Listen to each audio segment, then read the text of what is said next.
بسم الله الرحمن الرحیم. به نام خدای مهربان. شروع میکنیم. تروپیکال اسپرو که است مثل سیلیاک دیزیز است. اگر براتون یک سناریو فرض مثال یک سناریو رو میته که شما فکر میکنین که سیلیاک اسپرو است، تنها فرقی که داره است که تداویش است، یعنی زمانی که تروپیکال اسپرو باشه و با آنتی بیوتیک جواب میده، اما سیلیاک دیزیز که از با آنتی بیوتیک جواب نمیده. یعنی ساین و سیمپتوماش تقریبا با هم چی داره؟ سیمیلاریتی داره. و باز اگر آنتی بیوتیک دادی، با آنتی بیوتیک امپروومنت به وجود آمد در ساین و سیمپتوما، این تروپیکال اسپرو هستن. اگر با آنتی بیوتیک جواب نداد، باز اون چی می باشه؟ سیلیاک دیزیز می باشه. و سیلیاک دیزیز که است، کسایی که مثلا امتحان میته یک چیز هایل هست، حتما امکان داره سوال بیاد از گاستروانتستینال، از عنوان سیلیاک دیزیز شاید سوال بیاد. و چند چیز دیگه که دکتر صاحبا باید همیشه یادتان باشه در سوالای گاستروانتستینال، مخصوصا کسایی که ولد کار میکنه، باز در داخل سوالا بعضی از پوینت ها رو میده. مثلا چی پوینت میده؟ مثلا براتون میگه سودان استینینگ شده، نه شما باید بفهمید که سودان استینینگ چی معنا میده. چی معنا میده سودان استینینگ؟ اگه براتون گفت سودان استینینگ شده چی معنا میده؟ یعنی چی میخواد؟ اگه بگه پوزیتیو و نگاتیو چی معنا میده؟ مثلا رنگامیزی است که به خاطر شهر صورت میگیره. به شک سودان استین که از استنینگ است. برای چی صورت میگیره؟ برای از اینکه میبینن که در حالات غایطه شهم است یا احمد نیست. کنی. اگه مثبت باشه به ایمان شهم است، اگه منفی باشه به ایمان شهم نیست. درست است، این را باید یاد داشته باشین. مثلا در کانتنت سوال براتون میگه دیگه تست دیزایلوز امکان داره در کانتنت سوال براتون بگه که تست دیزایلوز نرمال است، تست دیزایلوز غیر نرمال است. باید شما بفهمید که نرمال چی معنا میده، غیر نرمال چی معنا میده. دیگه باید چی رو بفهمین که مثلا میگه فیکال الاستیس پوزیتیو هسته. درست است. فیکال الاستیس چی معنا میده؟ مثلا میگه کم است، صحیح است یا نرمال است. فیکال الاستیس که از یک از انزایم‌های است که از پانکریاس افراز میشه. فیکال الاستیس نه باز در استول چی میگه نمیبره. اگر باشه به ایمانو که پانکریاس انتکت است. اگر کم باشه امکان داره پانکریاتیک اینسفیشنسی رو نشان بده. یا کالپروتیکتین براتون میگه در استول کالپروتیکتین کم از زیاد است، اینا براتون امکان داره براتون بگه چی معنا میده. اینا باید یاد داشته باشین. به خاطر از اینکه اینمینا باز آیسته آیسته شما را طرف جوابا چی میکنه میبره. خب گفتم تروپیکال اسپرو سیمیلر است به سیلیاک اسپرو، شباهت داره به سیلیاک اسپرو، اسمال باول میتونه بگیره، اما در مقابل انتی بیوتیک چی میکنه؟ جواب میده. انتی بیوتیکی که برای تروپیکال اسپرو استفاده میشه تتراسایکلین است عمدتاً. برای مرض که از تتراسایکلین میتن همراه با سپلمنتیشن های فولیک اسید. تتراسایکلین سیسه این انتی بیوتیک است، برای چی میشه استفاده میشه. کادش میگن نانس. اما نظر به همون چیزی که براتون گفته، عنوانی که براتون داده، تروپیکال مناطق تروپیک میگه یا مناطقی که گرم باشه. یعنی بیشتر کسایی که رزیدنت از مناطق تروپیک یا هم کسایی که اخیرا رفتن سایز برای سیاحت میتونه اون مردم چی کنه افکت بکنه بگیرشون. خب کدام قسمت های اسمال باول میگیره؟ اینجا گفت نه برتون اسمال باول میگیره، گفت کدام قسمت هایش میگیره؟ میتونه دوادینو بگیره، میتونه جیجینو بگیره. ببینید شما اگر دوادینو بگیره، یک از چیزهایی که براتون میتونه میایی که میتونه بده آیرون دیفیشنسی انیمی میتونه بده، به خاطر از اینکه آهن کس اف ای که از این قسمت ها چی میشه جذب میشه.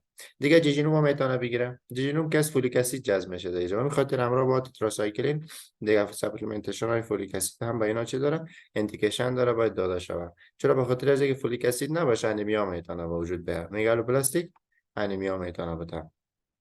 در کنار دوادینوماجینوم الیوم هم میتونه بگیره، یعنی میتونه ویتامین B12 دفیشنسی را هم به وجود بیاره. درست است. الیوم که از یک از جای بسیار مهم است دکتر سیبا، الیوم باید بفهمید.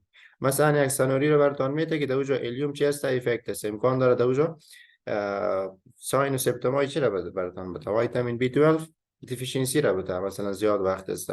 درست است. یا امکان داره براتون میگه مثلا یک مرض کرونز براتون میته، یک مرضی که همین قسمت مساب میکنه و براتون میگه که الیوم چی شده ریزک شده. باید به شما بفهمید که در اثر ریزک شدن از این چی میتونه به وجود بیاد. مثلا بایل سلتام در این قسمت ها جذب میشه نه در کنار ویتامین B12.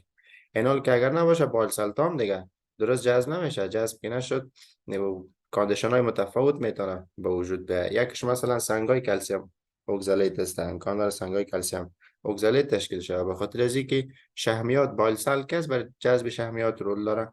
وقتی که شحمیات اتراش و جذب نشه، بایلسل جذب نشه و شحمیات هم چی نمی باشه شحمیات ویتامین هایی که در شحمیات حل میشه اونا هم جذب نمیشه، میگم در فات سoluble ویتامین دیفیشنسی ها تشکیل شود.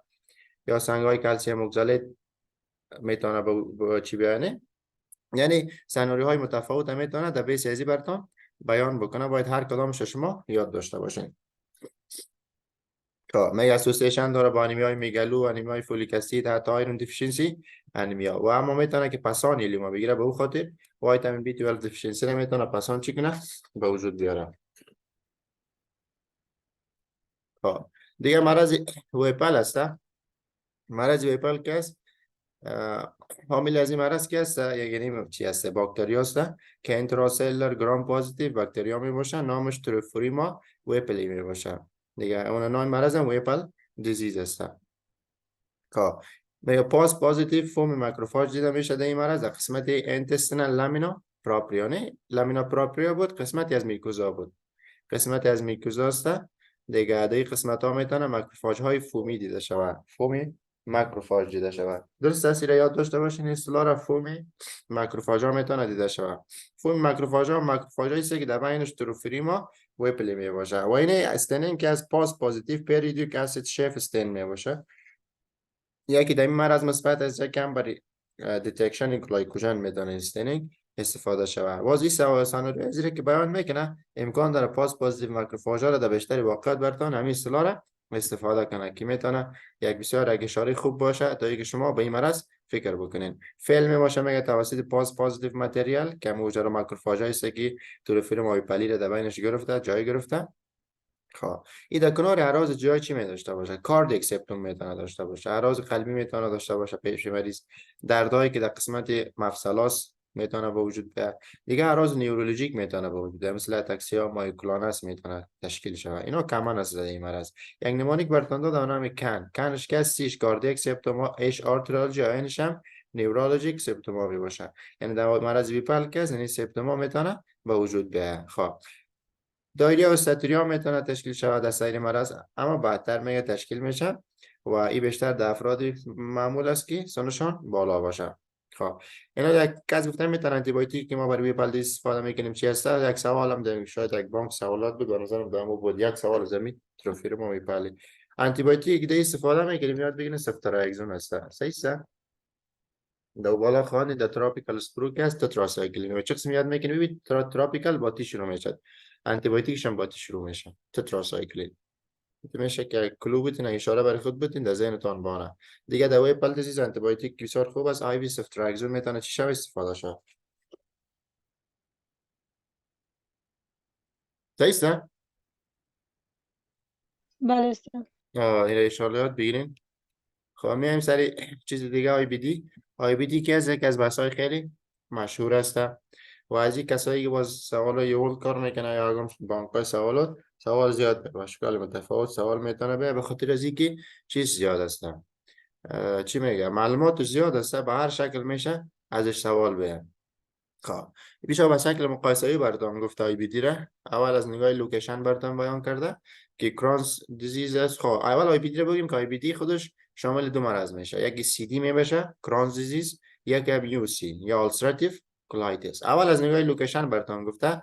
از نگاه لوکیشن که است کرونز دیزیز تمام قسمت ها رو میتونه بگیره، از دهن میتونه بگیره، از ماوت میتونه مساب بسازه تا به قسمت های اینوس، میتونه تمام قسمت ها را مساب بسازه جز رکتوم. رکتوم اسپیر می باشه اینجا، رکتوم مساب کردن نمیتونه، اما بیشترین قسمتی که باز کرونز دیزیز میتونه مساب بسازه الیوم است. اینم یادتون باشه الیوم این قسمت ها را چی میکنه دچار انفلامیشن میسازه.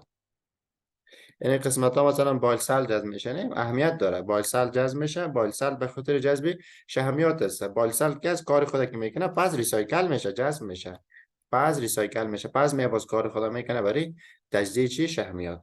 گفتیم بایل سل لایپیز که از هر دوش کار میکنه تا اینکه شحمیات جذب بکنه. این حال وقتی که نباشه فات سولوبل ویتامین دیفیشنسی میتونه تشکیل شود. الیوم نباشه مثلا میگالو پلاستیک انیمیا میتونه به وجود بیاد. سناریوش هم قسم از دکتر سیواده به سینمی برتون سناریو میتونه. سنگایی گفتم کلسیم اکسالات میتونه تشکیل شود، اینا احتمالش وجود داره. آه.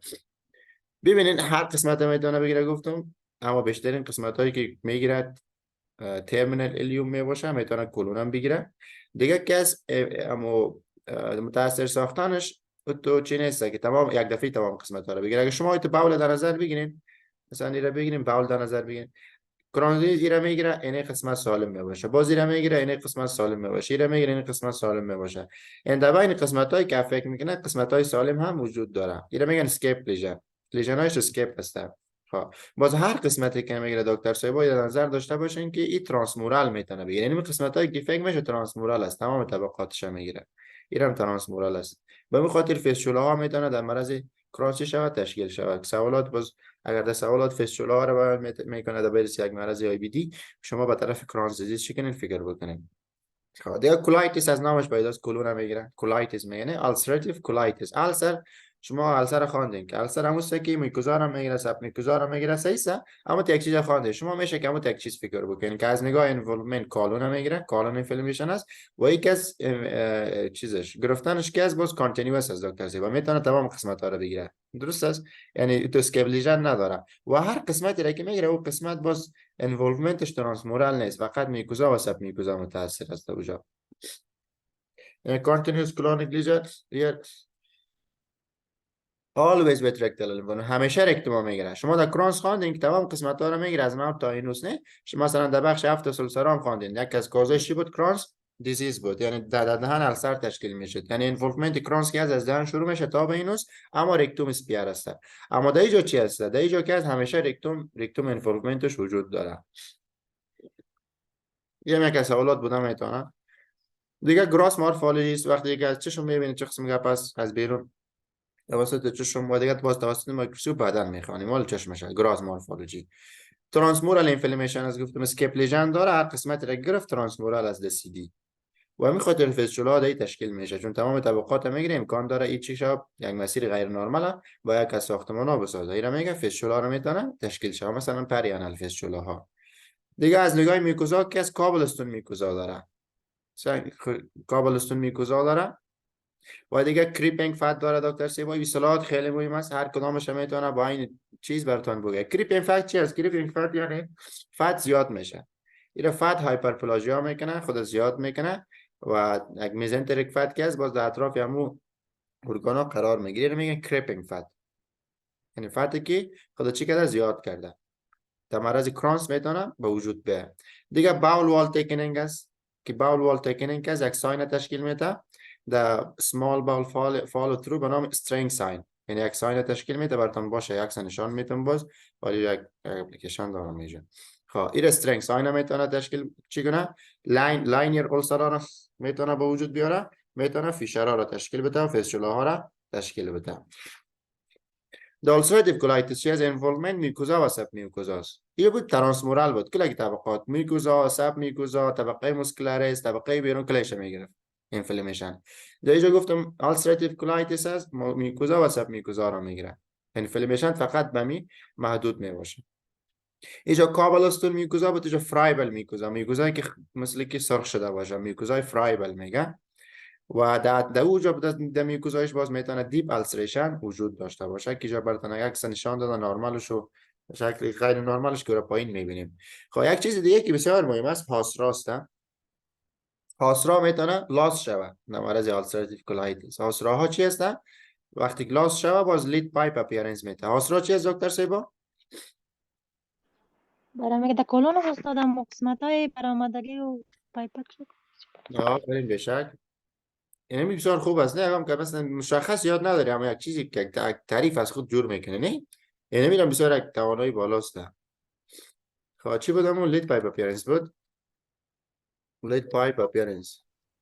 ببینین امی بدن ما و شما که است قسمت های کلون که است چی داره؟ خواه هاسرا داره، هاسرا پاوچینگ میگه، سرکولار اوت پاوچینگ.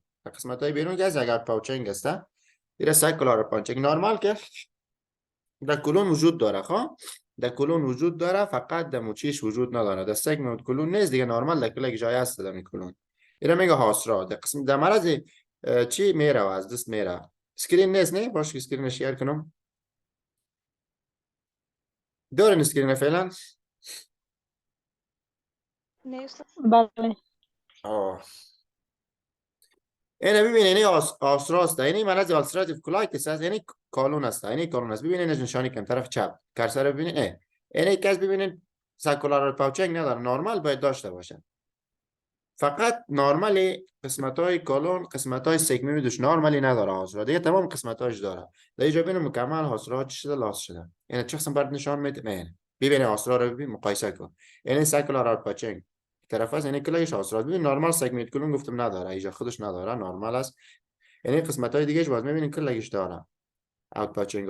در اینجا ببینید تو شده، اینه برات نشانی هم کردم بخواه حاصل ماسرا گم است نیست. irritable lead pipe appearance بود دیگه. strength ساین برات نشان میدم تکنیک نه. ببین strength ساین چی هست؟ میگه contrast failed bowel segment that resembles a string on x-ray. قسمت های سه که چی شده؟ contrast failed bowel segment that resembles a string on x-ray caused by marked narrowing of the bowel lumen. نه گفتم باول تک میشه، زخیم میشه. وقتی که زخیم شد bowel lumen چی میشه؟ markedly narrow میشه، باریک میشه. which may be caused by Crohn's disease usually stenotic terminal ileum. در مرض کرونز بیشترین قسمت هایی را که میگیره انولومنتش usually چی بود؟ terminal ileum بود. این ناحیه را میگیره، تکنینگش صورت میگیره، شکل استرنگ اول خود میگیره. چی؟ اما قسمت های لومن چی میشه؟ باریک میشه. اینه دکتر سیبا ببین چه لومن چی شده؟ باریک شده. اینو میگن strength sign. یعنی میبینه strength sign.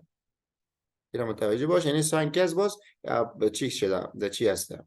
ده مرض کرونز است. ها بیای از نگاه مایکروسکوپیک میخوانیم، بسیار مهم است. از نگاه مایکروسکوپ که از سیدی گرانولوماست. گرانولومایش هم نان کسیتینگ است. ما کسیتینگ گرانولوما داریم نه؟ کسیتینگ گرانولوما مثلا در تی بی کسیتینگ گرانولوماست، در فنگس کسیتینگ گرانولوماست. اما نان کسیتینگ گرانولوما که است در سیدی می باشد. دیگه مثلا یک مرض دیگه هم که بسیار مهم است سارکویدوز می باشد. در مرض سارکویدوز هم نان کسیتینگ گرانولوما است. اینا در ذهنتون باشه. صحیح است. اگر شما پرسان کنم کدام سایتوکین ها در تشکیل گرانولوما رول داره، میفهمه کس؟ سایتوکین های در تشکیل گرانولوما رول داره چی است؟ ها؟ استاد تو من گروه فاکتور اینترفیرون گاما نیست؟ یک دانش هم است، دیگه هم هست. به خاطر نه مثلا کسایی که عادی تینیف الفا میگیره باید اول چی شود؟ اول باید مثلا باید دیده شود اکتیوی داره نداره. ما باید اکتیوی داشته باشه با شکل لیتن و هم فعال میشه. به خاطر از اینکه تینیف الفا هم رول داره در تشکیل گرانولوما. در تشکیل گرانولوما که از اینترلوکین 12 رول داره، تینیف الفا رول داره و اینترفیرون گاما. این سه دانه چی رو یاد بگیرین؟ این سه دانه سایتوکاین یاد بگیرین: تینیف الفا، اینترلوکین 12 و اینترفیرون گاما. اینترلوکین 12 که از ماکروفاج افراز میشه. TNF الفا هم از ماکروفاج میتونه افراز شه و اینترفیرون گاما باز از تی سل افراز میشه. درست است؟ اینا که از یک لوپ هم هستن و تشکیل گرانولوما در بخش چی هستن؟ در بخش میالینیف هم در بخش گرایش هست. دیگه دو جایی باشه، یعنی سه چیز یاد بگیریم. باید اینترلوکین 12 دیگه اینترلوکین 12 ریسپتور رو از یک سوال از ما اومده بود امتحان، هم اینترلوکین 12 ریسپتور دفیشنسی اومده بود امتحان. این نظر به همین لوپ اگه یاد می‌داشتید پاتوژنزش میفهمید که چی گپ است. در گرانولوما تشکیل دادن نمیدونید نفر. درست است؟ هم دزنتون باشه. یعنی نان کسیتینگ گرانولوما است و اگریگیشن های لیمفوید دیده میشه. بعد چی نیست؟ دیگه در السراتیو کولایتیس باز ابسی هاست، کرپت ابسیس میگیره. کرپت ابسیس است. تشکیل میشه ابسی های کرپت که است. علت تشکیل از است که اما دو جای اپیتلیوم نیوتروفیلا قرار میگیره. درست است؟ اپسی ها را میتونه به وجود بیاره. یک سوال است که در یول است همین خودش کرپت ابسیس برات میگه. کرپت ابسیس میگه که بده اتوماتیک باز طرفی یو سی چی میکنه فکر میکنه. دیگه بلیدینگ میتونه باشه و گرانولوما نداره. بسیار ای گرانولوما داره ای نداره. این هم مهم است. ها دیگه کامپلیکیشن های زیر میگه چی هسته؟ کامپلیکیشن های از هر دوش میتونه مال ابسورپشن نیوتریشن باشه به خاطر اینکه باولا میگیره. دیگه کانسرای کولورکتال سی آر سی رو هم بالا میبره ریسکش، خصوصا زمانی که پانکولایتیس باشه. اگه تمام کلون بگیره باز ریسک چی میشه؟ ریسک کانسرای کلون چی میشه؟ زیاد میشه. دیگه کامپلیکیشن چیز مشخص هر کدامش گفته براتون. یکی برای کرونز دیزیز که از فیستولا ها می باشه. به خاطر از اینکه پیشتر خواندین که انولومنتش اسکیپ لیژن ها بود و این لیژنکا باز ترانسمورال انفلمیشن داشت. ترانسمورال تمام قسمت ها رو میتونه چی کنه؟ مساوی بسازه. پس زمینه برای باز شدنش و بالاخره با یک مسیر دیگه ارتباط برقرار کردنش مساعد میباشه. اینو میگن فیستول تشکیل میده. فیستول های چه قسم است؟ انتروفیزیکال میباشه، میتونه بین سیستم جی آی و بین مثانه یک فیستول بسازه. این حال بین این باشه هوا جا میره و در مثانه، از مثانه باز این نوچوریا به وجود میاره. نه وقتی که ادرار میکنه هوا از بینش خارج میشه دیگه، میتونه یوتیار را تشکیل بده، چون از این طریق باز به اینجا چی میره؟ محتویات جهاز هضمی میره. و دیگه فلگمون ابسیس ها را میتونه تشکیل بده، استرکچر ها را میتونه تشکیل بده، چون انفلمیشن از دیگه میتونه ابسترکشن را به وجود بیاره، میتونه استرکچر را تشکیل بده. دیگه میتونه پریانل دیزیز ها را تشکیل بده، پریانل فیستولا را تشکیل بده. دیگه ulcerative colitis که است، fulminant colitis میتونه به وجود بیاد. یکیش fulminant colitis است. fulminant colitis به این معنی که severe colitis ها، severe colitis میتونه تشکیل شود. کامپلیکیشنش یکیش است. severe colitis است که بیشتر از 10 اصول در یک روز باشه، اینو میگن severe colitis یا fulminant colitis. دیگه تاکسیک میوکولون میتونه به وجود بیاد. تاکسیک میوکولون یکی از دبیس مرض کلسترول دیفیسیلی هم به وجود میاد. سناریوهاش در امتحان یول دبیس مرض کلستریدیوم دیفیسیلی هم براتون میگن. کلستریدیوم دیفیسیلی صحیح است؟ یک اسپور فورمینگ باکتریاست. نه بازو که میگه باز میتونه با میکروبیولوژی براتون ارتباط بده که چه قسم باکتریاست، گرام مثبت از منفی، اسپور داره نداره، چه قسم از قوارش. دیگه پرفوریشن ها رو میتونه به وجود بیاد. نه فورمینگ کولایتیس و تاکسیک میوکولون یادتون باشه.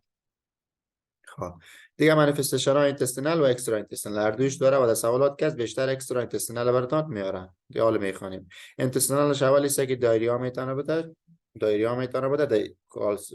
کرونز دیزیز. دایریا هاش که است که میتونه بلدی باشه، میتونه نان بلدی باشه. این نظر به انولومنت است. اگر انولومنت اسمال باول باشه بلدی نیست. اگر انولومنت کرونز دیزیز گفتم میتونه کلون هم بگیره دیگه. نه از اینوس تا به از موت تا اینوس کلی قسمت ها رو میگیره، رکتوم اسپیر میشد، یعنی کلون هم میتونه بگیره. اگه کلون نگیره باز بلدی میشه. اما السراتیو کولایتیس که از همیشه کلون هم میگیره، به اون خاطر بلدی دایری هست و پینفول میباشه. صحیح است؟ دیگه اکسترا اینتستینال مانیفستیشنز گفتم خیلی هایل است، اینا باید یاد داشته باشید که هر دویش براتون گفتم در یک جای. اکسترا اینتستینال مانیفستیشن آی بی دی در کجاست که رش میتونه باشه. مثلا یک رشاش پایدرما گانگرینوزوم است، یکش پایودرما گانگرینوزوم. از نامش پیداست. ببینید پای چرا که میگه درم جلد میگه گانگرین میگه نکروز میگه، این قسمت جلد نکروز رخ میده به از این مرض تسکین. دیگه اریتیما نودوزوم است، یعنی بسیار مهم است. سوالات همیشه براتون میاد. سوالات یو سی ملی یک کاری که میکنه اصطلاحات اینترچنجبل استفاده میکنه. مثلا اریتیما نودوزوم نمیگه، میگه پانیکولایتیس داره در قسمت لیگش، یا رشت داره در قسمت لیگش. درست است؟ سرخ میگه در قسمت لیگش. درست است؟ این هدفش هم اریتیما نودوزوم است. بیشتر در لیگ به وجود میاد. ما روز یک سوال سارکویدوس یک چیز برنامه نفهم برای شما شیر کردم، میانه کردم در گروه. موضوع ارتباط نداشت و مقصد در اسپایریتری بود. سارکویدوز هم با همین کاندیشن ارتباط داره دکتر سیبا. اکسترا استثناء منیفستیشن سارکویدوز هم ارتباط دوزوم است. در مثلا برای ما گفته بود بایلاترال هینن لیمفادنوپاتی داره، او داره، ای داره، شاید هایپرکلسیمیا داره. نه در سارکویدوز هایپرکلسیمیا میته، چون گرانوما تشکیل میشه، یک الفا هیدروکسیلیز افراز میکنه دیگه. او را برات گفته بود، باز گفته بود در قسمت های شینش یک رش سرخ داره گفته بود. همون هدفش ریتیما نودوزوم است. این دبیش اکسترا استنسل مانیفستیشن در خود کانتین میتونه من حیث یک کلو براتون در سوال برای شما چی بسازه، ساده تر بسازه و با جواب شما نزدیکتر شوید. و این ریتیمانوزوم که از تایپ 3 هایپر سنسیتیو ریاکشن است. این هم یاد بگیرید در سوال امتحان وی سی میلی است. تایپ 3 هایپر سنسیتیو ریاکشن است. خب دیگه آی اینفلمیشن میتونه به وجود به اکسترا اینتستینال است. نه آی بی دی را ما اینفلاماتوری باول دیزیز میخوانیم، در باول است، در روده هستنی. اما ببینید شما اکسترا اینتستینال مانیفستیشن داره، خارج از اینتستین میتونه هم بعضی از مانیفستیشن ها را بده. یکیش آی انفلمیشن است که اپیسکلرایتیس میباشه، یوویایتیس میباشه، ایناست. دیگه اورال السریشن است که هفت از سر شما خواندین. نه دیگه آرترایتیس میتونه باشه دکتر سیب، بسیار مهم است. این سوال که از چند دفعه اومده. آرترایتیس، پرفرال آرترایتیس، اسپاندیلایتیس. موست نگاتیو اسپاندیلایتیس یاد دارین؟ نه سر نگاتیو آنتراز کیا داره؟ کس؟ چیره خانده نه سیرو نگاتیو اسپاندیل آرترایتیس یکی از یک موضوع خیلی مهم است و امتحان یوسمیلی اصلا در صورتی که ها در صورتی که روماتیک فاکتور نگاتیو باشه، ما این مرض را میگیم سیر نگاتیو اسپاندیلوارترایتیس. اسپندول آرترایتیس هست. دکتر صاحب گفتن ریوماتیک فاکتور منفی باشه، HLA-B27 مثبت باشه. درست است. به این خاطر میگن سیرونگاتیو اسپندول آرترایتیس شامل 4 قسمت میشه. اینا به نام نمونیک به نام پیر میگن. پیشکی از سوریاتیک می باشه. درست است. سوریاتیک آرترایتیس مثلا دبه سوریات آرترایتیس هم میتونه باشه. سوریاتیک آرترایتیس دیگه ايش چی هست؟ انکالوزینگ اسپاندیلو آرترایتیس هست. آیش آی بی تی است. یعنی میشه اس آی بی دی است. میتونه همراه با آی بی تی مثلا آرترایتیس هم موجود باشه. درست است. دیگه آرش چی هست؟ ریاکتیو ریاکتیو آرترایتیس آرترایتیس. میشه. ریاکتیو آرترایتیس نه کان سی کان پی کان کلایمت تری. یعنی چشمای شما مثل میشن یوویتیس کان سی میشه کان پی کانجکتیو چی می باشه؟ نه ریترایتیس می باشه کان کلایمت تری آرترایتیس میتونه باشه. درست است. رایتر سیندروم اما تو نه. خب بیا خیر. ریاکتیو آرترایتیس. ریاکتیو آرترایتیس نه یک نام دیگه هم داره سیندروم. خب ببینین دیگه منیفستیشناش که کمن بود برای هر دوش. دیگه منیفستیشناش که برای سی دی است. این هم سوال امتحان زیاد است. که یکی گفتم کدنی استون است. عمدتا سنگای کلسیم اگزالیت تشکیل میشه به خاطر از کلیوم اینوولو میشه. عمدتا کامنلی اینوولو میکنه و در اونجا باز بایل سلتا جذب میشه. اگر نشون از شامیات جذب نمیشه شامیات ادرار در چی میره؟ در استول میره. در استول رفت کلسیم هم جمع شم میشه. کلسیم جمع شم شد اگزالیت فری میمونه. همیشه کلسیم جمع اگزالیت است. درست است. کلسیم که فری ماند دیگه انالی کلسیم رفت با شم چی ساخت یک جا شد. کلسیم اگزالیت فری میمونه. اگزالیت جذب میشه داخل خون. داخل خون که جذب شد جمع کلسیم میشه. سنگای کلسیم اگزالیت هم میتونه در کدنی به وجود بیاره. دیگه گالستونار هم تشکیل میده دکتر سیبینه هم مهم است. ببینین یکی سنگ کلسیم اگزالیت در خود کدنی بود. یکی هم گالستون بود. گالستون کولیلیتیاسیس. این هم ارتباط به چه میگیره؟ ارتباط به بالسلتا میگیره. این هم ارتباط به بالسل. یعنی این سوال امتحان است که چرا تشکیل میشه؟ چرا تشکیل میشه؟ کلسیم اگزالیت چرا تشکیل میشه سنگاش؟ این سوال امتحان است که براتون در 4 جواب براتون میگه. این باید بفهمین مکانیزمشه. دیگه مثلا گالستون چرا تشکیل میشه؟ این باید مکانیزم بفهمین. گالستون کی است؟ ای استون که از گالستون که از به خاطر تشکیل میشه که بایل سالت وقتی که دوباره جذب میشه این از سوپر ساچوریشن کلسترول جلوگیری میکنه. این گالستون کلسترول گالستون هستن. یک ما پیگمنت گالستون داریم یک کلسترول گالستون. این کلسترول گالستون هستن. سوپر ساچوریت میشه کلسترول چون بایل سالت جذب نشده از طریق کلیوم. درست است. اینال سوپر ساچوریشن سنگای کلسترول میتونه در قسمت گال بلادر تشکیل بده. این هم مهم است. این هم سوال امتحانی یو ولد است. دیگه میتونه پوزیتیو باشه یا آنتی بودی. یعنی ASCA آنتی ساکرومایسیس ریوریس یا آنتی بودی. یک آنتی بودی یک رقم نام خط چی داره نه؟ یعنی مثبت میتونه باشه. خب در چی دکتر صاحب باز در قسمت آلسراتیو کولایتیس که است اسوسییشنش پرایمری اسکلروزینگ کولانجایتیس است. پرایمری اسکلروزینگ کولانجایتیس است. اینم سوال امتحان یو ورلد است. دیگه اسوسییشنش با پی انکاست یا ام پی او انکا. یکی ما سی انکا داریم یکی پی انکا داریم. این اسوسییشنش با پی انکاست. یا نام دیگه ازی ام پی او انکا مایلو پراکسیدس انکا می باشه. با سی انکا داری سی انکا رو به نام پی آر تی انکا میاد میکنه. نما اینترچنجبلش هم یادتون باشه. ببینید شما چیز میاد میگه ام پی داره این در بینش پی داره. یک چیز یاد کن ولی ام پی داره ام پی داره. یعنی اسکلروزینگ کولانجایتیس که است کاندیشن است که مردا را زیاد میگیره. است کاندیشن اتیمیون است میتونه مردا را بیشتر بگیره. هم انترا دکتورا دیگه بایل دکتورا میگیره هم اکسترا بایل دکتورا میگیره. هر دوشه مساوی میکنه. باز یک کاندیشن دیگه داره که به نام پرایمری بایلری کولانجایتیس است. او کاندیشن در زنا زیاد است. همراه کاندیشن ما بیشتر که دیدیم که خارش زیاد میته. یکی هم دیگه کلسترول زیاد میته. دیگه باز ال پی رو زیاد میده. در دوش زیاد میشه. ال پی جی که از مارکر بایل دکت است. گاما گلوتامال ترانسفرازات گالین فاسفاتایز نه اینا رو براتون میته چی کنه زیاد بده و از طرف دیگه میتونه استیول تی رو براتون زیاد بده. درست است. لیور انزایم را خب anyway ما اینترچنجبل برات استفاده میکنه که در حقیقت پیدا کنی.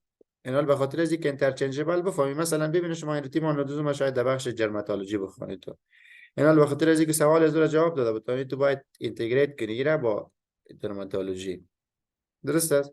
مثل سوالای مثلا پانتون نیست که هم جایی که خوانده باشی باز از اون قسمت ها مشخصا بیانه و تگپ نیست. دیگه باید تک دفعه کلایش آدم بخونه، کسایی که امتحان میده یا کسایی که یادم میگیره از کپی نیزی یاد گرفتن خوب است بسیار زیاد. تریتمنت چه قسم است؟ استرویدا رو میتونه بیتی مثلا پولاسونایت پریتنیزون تایست داده میشه برای کسایی که چی داره کرونز دیزیز داره. از تایپرین از تو ساده نیست که دکتر سیبایی براتون داده، کچھ بسیار کلاسیفیکیشن ها داره مرض کرونز که است. صحیح است جامعه یک اوورویو کرده براتون. از تایپرین است که به 6 ام پی تبدیل میشه. دیگه آنتی بایوتیک هست سیپرو مترو، یعنی سیپرو مترو که از کاندیشن هایی که در ساین سیپرو مترو میتی خب سیپرو مترو میتی. سیپرو که از یک فلوروکوینین است مترونیدازول است، اینا رو برش چی میکنی میتی. سیپرو چه قسم کار میکنه؟ سیپرو مکانیزم اکشنش چه قسم است؟ دی ان جایریز میکنه یا تو پایزومریز تو را. صحیح است؟ یادتون باشه دی ان جایریز تو پایزومریز تو. دی ان جایریز چی کار میکنه؟ سوپر کایل قصد قطع میکنه دوباره لگیتش میکنه. سوپر کوایل جلوگیری میکنه. صحیح اه. است؟ اینا اگه سوپر ام. کوایل باشه پیش نمیره نه، پیش نمیره به خاطر ریپلیکیشن باز کنش نمیشه گتوات باشه. صحیح است؟ او رو باز میکنه تو پایزومریز. باز ما تو پایزومریز داریم دو مثلا در پروکاریوت هست، این در پروکاریوت نمیکنه تویش باز در پروکاریوت دی ان جایریز میگن نامشه. باز در حوالش هم در بدن ما شماست تو پایزومریز یک در بدن ما شماست. تو پایزومریز یک مهم است به خاطر از اینکه چی بود نمیفهم یادم نیست فعلا. راستی تو پایزومریز که از مثلا ما کش خواندیم نه در اسکلرودرمانه در شکل سیستمیکش یا شکل دیفیوز سیستمیک اسکلروزس نه انتی تو پایزومریز یک داشته انتی سیل 70 انتی بودی نه در مثبت بود. یا مثلا تو بله. پتیکان آرنتیکان بود که تو پایزومریز یک کرد چی میکرد انتی نیوپلاستیک بود نه میکرد یکش در بدن انسان در یوکاریوت هست. دیگه سیپرو که از باز فولیکومینول از دی جایرس دو بلاک میکنه در تو پایزومریز نام دیگه تو پایزومریز دوسته دیگه او در چی هست در چی پروکاریوت نمیشه میبخشه. دیگه بیولوژیکس یعنی مونوکلونال انتیبادی ها رو میتونیم بیتین فلکسیماب ادالمیماب اینا که از مونوکلونال انتیبادی هست که انتی تی ان اف هستن چون در سایر از این مرض تی ان اف الفا رول داره. اون انتی تی ان اف چی میشه؟ دوای انتی تی ان اف داده میشه. دیگه آلسراتیو کولایتیس هست که در آلسراتیو کولایتیس بسیار دوای خوب میسلامین است دکتر سیبا اینا شاید شنیده باشید میسلامین است یا 5 ایسه میگن 5 امینو سالسیلیک اسید است.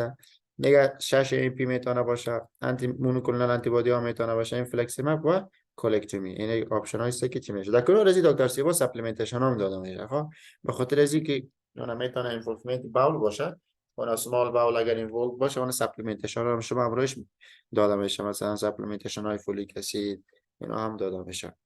دیگه اکتیویتی دیزیز چه قسم از میگه فیکال کال پروتکتین میتونه استفاده شوه نیره بفهمین فیکال کال پروتکتین یا که فیکال لسیز خواندین که از پانکریاس می آمد یا کم بود پانکریاتیک انسفیشنسی را میتونه نشان بده. یا که فیکال کال پروتکتین است که در استول که است کال پروتکتین اینجا اید از نیوتروفیل افراز میشه نشان دیده اینفلامیشن است. صحیح است این را باید مثلا آی بی دی با آی بی اس باید چی شود تفریق شود. آی بی اس باز آی بی اس که از اریتیبل باول سندروم که از اینفلامیشن وجود نداره یک کاندیشن سری کلام دیفکت استراکچرال ما نداریم در نفر. درست البته با کسایی که روانشان خراب هستن انزایتی دارن دپرشن دارن آی بی اس دو مردم زیاد میشه و دیگه هیچ هر چقدر جستجو کنی هیچ چیزی پیدا کردن نمیتونی کلام دیفکتی که استراکچرال باشه میتونه کاندیشن فانکشنال باشه. درست است ارگانیک نیست یعنی. اما در آی بی اس که از اینفلامیشن هست کنه فیکال کال پروتکتینا میگه دیستینگویش میتونه چی کنه بین کاندیشن اینفلامیتری و نان اینفلامیتری.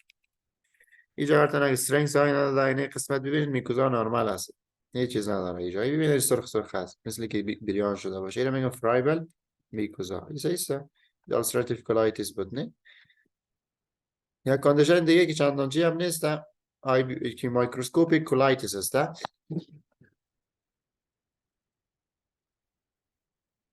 مایکروسکوپیک کولایتیس از نامش پیداست کالون هم میتونه بگیرن. کولایتیس یعنی کاندیشنی که کالون چی میکنه مساب میکنه. یه هم یک کاندیشنی چی از اینفلاماتریز کالون میگیره باعث کرونیک واتری دایریا میشه. در کدام افراد کمن است؟ در کسایی که اولدر فیمیل هستن در اینا کمن میباشن. خب یک چیزی که بسیار جالب است میکوزایی که در کالون هست وقتی که ببینی نرمال معلوم میشه وقتی گراس میبینی از اندوسکوپی میکنی میکوزای کالون کس نرمال معلوم میشه، هیچ دیفکت نداره. صحیح است. اما وقتی که از زیر میکروسکوپ میبینی در داخل می باز لیمفوسایت اینفیلتریت از داخل میکوزا در طبقه لمینا پراپریا میتونه باشه. در داخل به خاطر میگن ترایپیتیلیال لیمفوسایتوزیس دیده میشه و قسمت های سب اپیتلیال که از قسمت های سب اپیتلیال کلاژن هستن. اگر یک سناریو رو براتون بده، براتون یک چیز رو میده، واتر داریا رو میده که در یک شخص به شکل کرونیک وجود داره و میتونه از نگاه هیستولوژی براتون بگه که از نگاه هیستولوژی مثلا انتراپیتلیال لیمفوسایتوزیس هستن و در قسمت های پایین سب اپیتلیال که است بندهای کلاژن وجود دارن. میشه که براتون چی کنه بیان کنم. وقت سوال موال از این ندیدیم. مایکروسکوپی کولایتیس.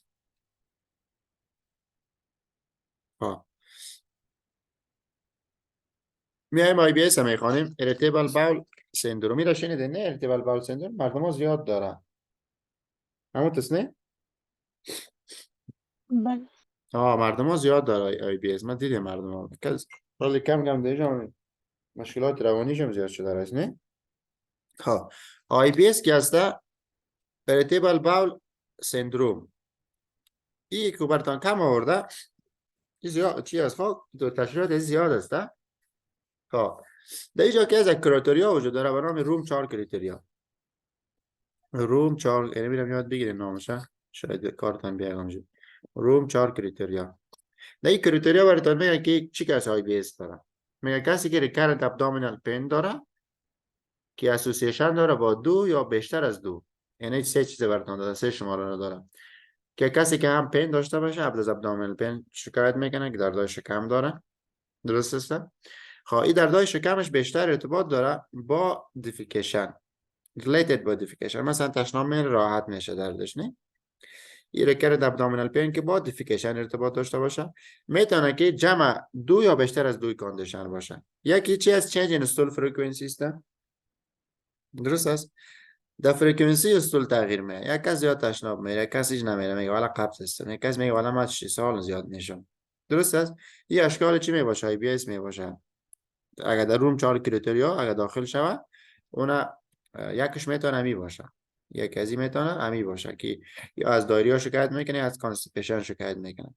این از چنج انستول فرکانسی هدفش دایریا یا هم کانستیپیشن است اگر زیاد و کم شود. دیگه میتونه چنج این فرم یا کانسیستی استول از این چنج دایی به وجود بیاد در فرم استول، در فرم اف استول تغییرات به وجود بیاد. کسی که همراه با پین اگر از این کاندیشن هایی که براتون نوت کرده جمع 2 یا بیشتر از 2 دانه داشته باشه این باز میگن که شخصی داره آی بی اس داره. و یا آی بی اس هم بیشتر گفتم یک کاندیشن چی هست استراکچرال نیست که مثلا کدام دیفکت ساختمانی وجود داشته باشه. کلا چیز نرمال است، کلا چیز چی است نرمال است. دیگه بیشتر در فیمیل است.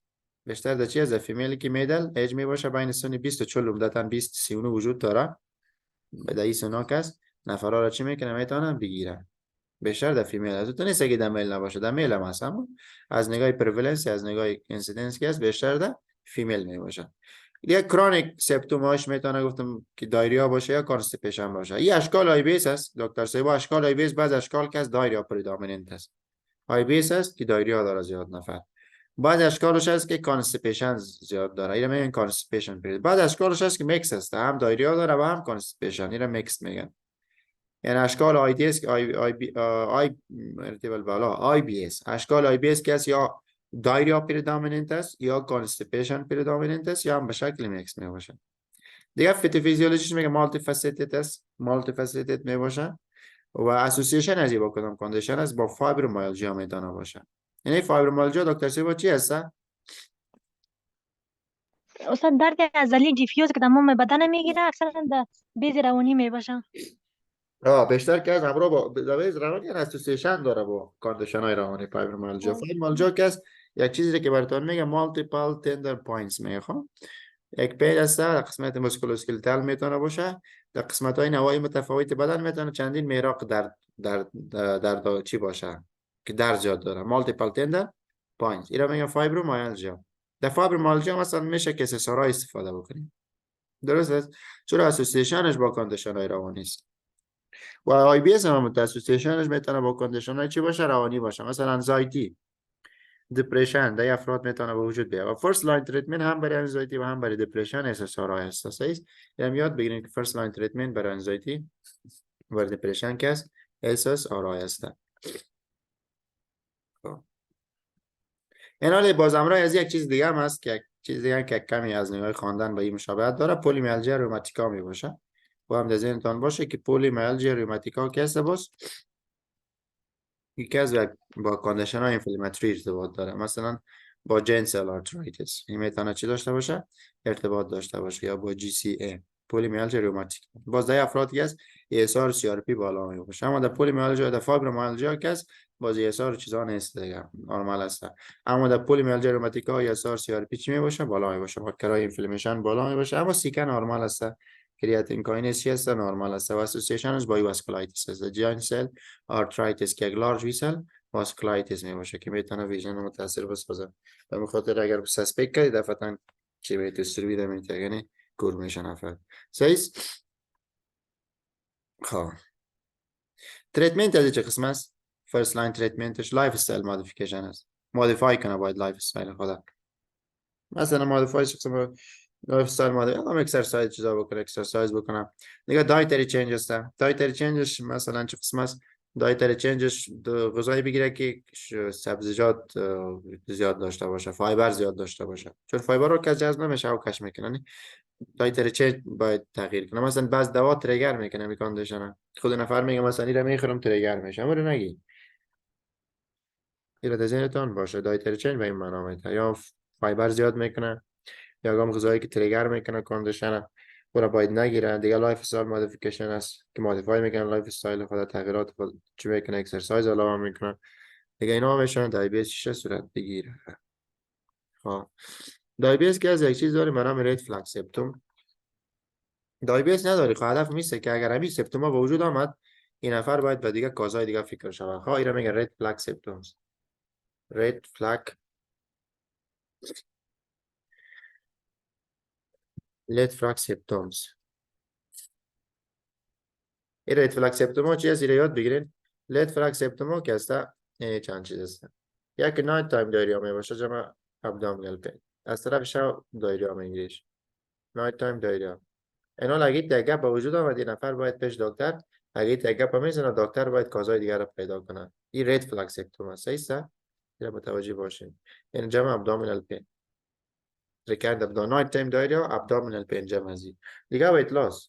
در متوجه باشین که دیابت مرضی چی به وجود نمیاد. ویت لاس دیابت در اینفلاماتوری باول سندروم که است ببخشید اریتیبل باول سندروم که است هیچ وقت چی به وجود نمیاد. ویت لاس اگر ویت لاس به وجود آمد باید کازای دیگه چی شه جستجو شود. دیگه فیور سیس نایت تایم دایریا جمع ابدومینال پین ویت لاس فیور. یا البته کاندیشن هایی که باید برای کازای دیگه چی شه برای کازای دیگه فکر شود. دیگه اینا چی هست؟ رید فلگ سیمپتوم هست. گرفتین؟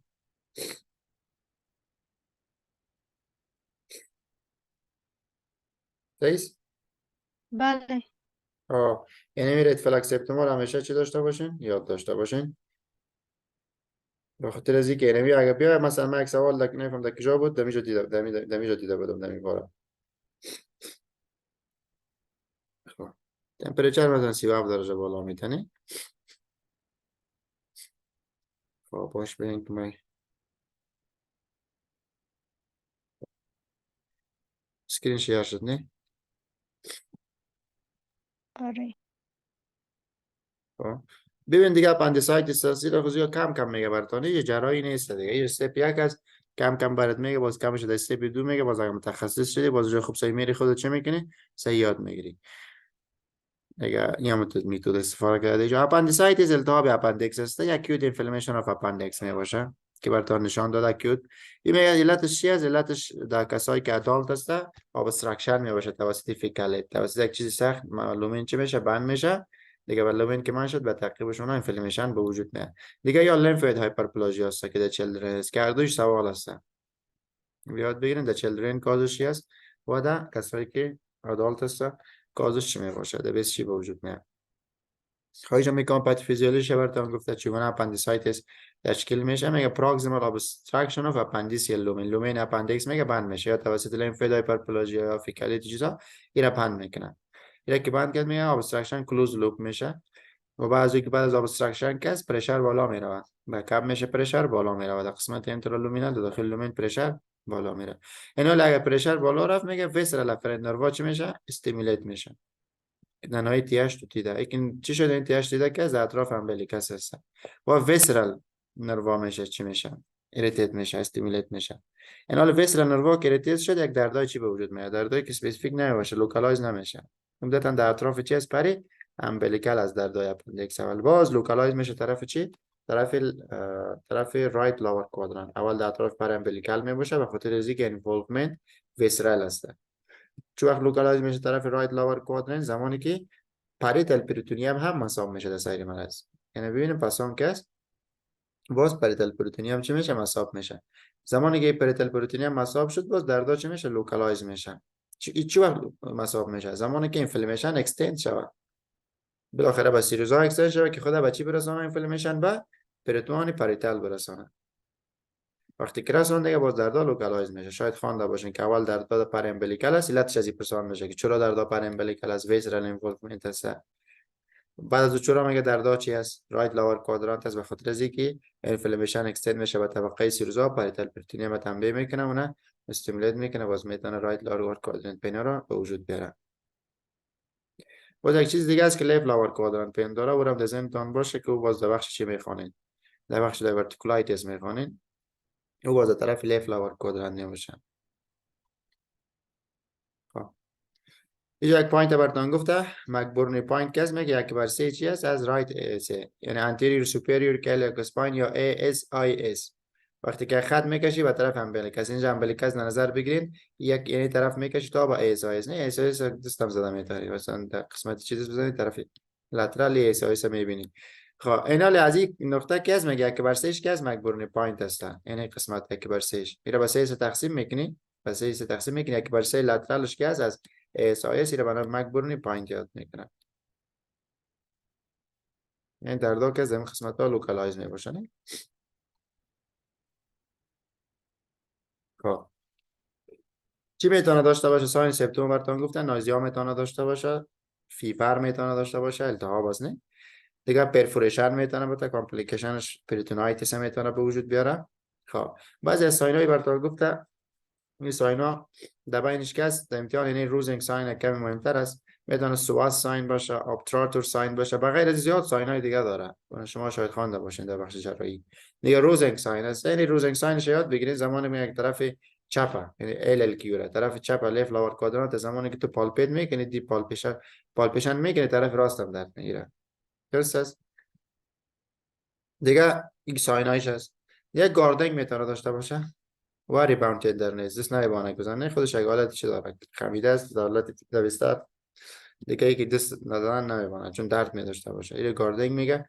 دیگه تریتمنتش هم اپندیکتومی است.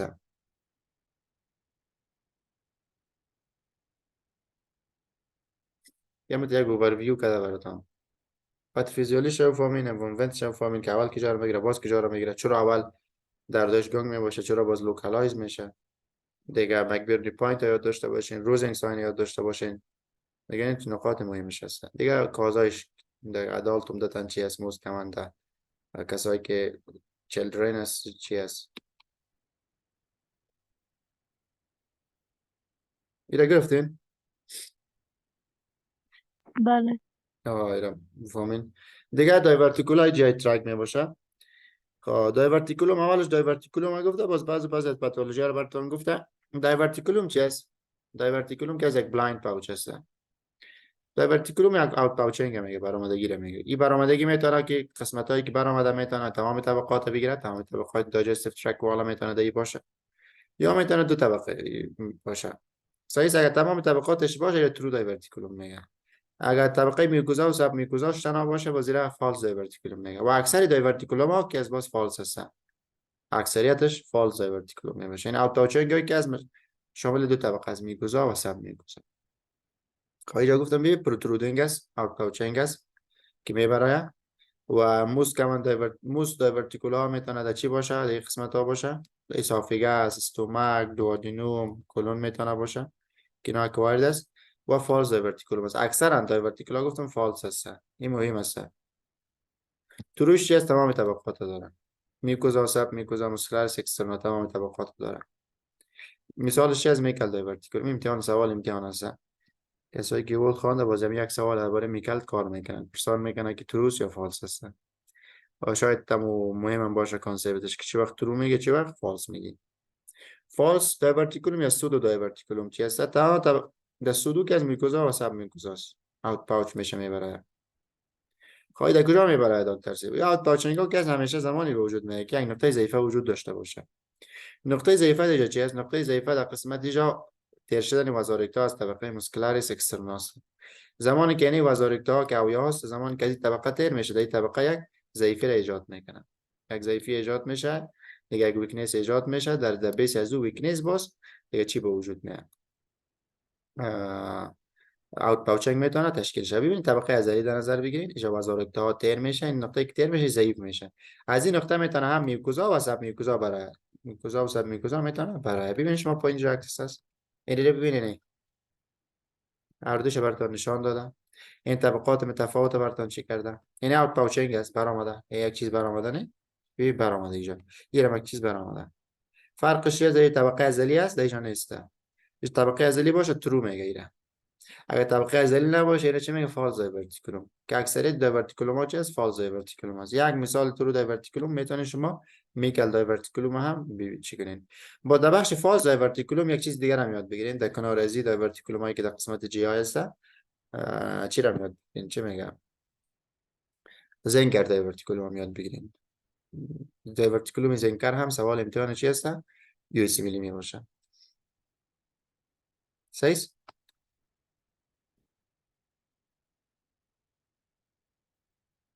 یاد گرفتین کانسپتش؟ درسته. هرنیا هم متزنه، هرنیا هم خوانده بودین یک چیز ضعیفه میبرم. مثلا یا دایرکت بود یا این دایرکت بود، نه یک نقطه ضعیفه می بود، باز از طریق یک چیز میبرم. مثلا در بخش دایرکت ترانسورسال اسفیشیا میتونست کدام مشکل داشته باشه، کانجاین تندون میتونست یک نقطه ضعیفه را تشکیل بده.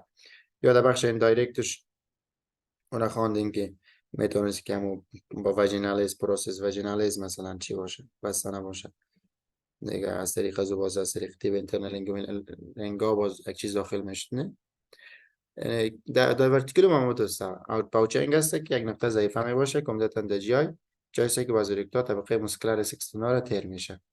میفهمید دیگه؟ اویا که از عضله تیر میشن، عضله رو سوراخ که تیر میشه، این نقاط ضعیفه رو میتونه تشکیل بده. اونا کسایی که زیاد مثلا در تشناب زیاد زور میزنه، زمانی مثلا کانستیپیشن هستن، تشناب زیاد میباشن، قبض هستن دیگه، اونا باز میتونن دیورتیکولوز اونا به وجود بیان. ها بیاین. یا کسایی که مثلا رژیم غذایی زیاد شمیات و زیاد فت و میت و چیزا زیاد است، نه کشورهای خارجی هم دوسته در غذایشون زیاد میباشه ایگار پا افغانستان باز. ها بیاین در دیورتیکولوز چی میکنیم؟ دایورتیکول خب فهمیدین دایورتیکول چی معنا میده؟ اوز زیاد معنا میده، یعنی دایورتیکول زیاد میشه. دایورتیکول چی میشه؟ زیاد میشه.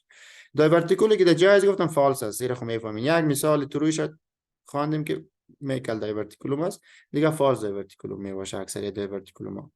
معنی فالس دایورتیکولوم اوزش گفتم معنی معنا میده دایورتیکول هم فالس است، بس معنی فالس دایورتیکولوم خود کلمه رو چه کردیم؟ تحلیل کردیم، از اینجا فهمیدیم که چی معنا میده.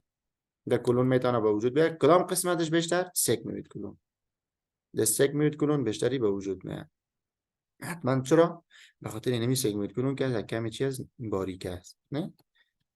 خب کمان چه می باشه؟ در کجا کمان می باشه؟ در کسایی که سنش بالاتر است 60 است. علتش چیه؟ علتش اینه که انترالومینال پرشر بالا میره. انترالومینال پرشر بالا میره، بالا که رفت نقطه ضعف آلودی وجود داره، وازارکتا تیر میشه از طبقه مسکولار اکسترنا، پروتروت میکنه طبقه میوکوزا و سب میوکوزا را از طریق نقطه ضعف است. برآمد یک پاچین تشکیل میشه، دایورتیکول نامش است. خب علتش چیه؟ از اوبیسیتی میتونه باشه و غذایی که زیاد فایبر کم داره، یعنی شحمیات و گوشت و چیزا زیاد که باشه قبضیت هم زیاد میباشه. نه فایبر که از خود جذب نمیشه او کش میکنه، بس خوب از نه استولچه باش نرم میشه تیر میشه. های از میگه در کسایی که شم زیاد میگیره، گوشت سرخ کرده زیاد میگیره، ریت میت، گوشت سرخ کرده یا گوشت سرخ اسیمپتوماتیک است آفن. دایورتیکولوز خودش باز میتونه طرف التهاب بروه، اما میتونه آفن اسیمپتوماتیک باشه. خود همین کاندیشن اسیمپتوماتیک است یا میگه ویک دیسکامفورت داره. آفن اسیمپتوماتیک است. کامپلیکیشن از چی است؟ میتونه بلیدینگ صورت بگیره، پس یکیش دایورتیکولار بلیدینگ است که پنلس هماتوکوزی را که کزیا را میتونه. هماتوکوزیا که از اما پایینتر از لیگامنت اف ترس خونریزی که بود بیشتر چی باز هماتوکوزیا بود، یعنی دارک ببخشید برایت رید بلاد بود، نه برایت بلاد، خونی که روشن می باشه. باز بالاتر از لیگامنت اف ترس یا ملینا بود یا هماتی مازیس بود.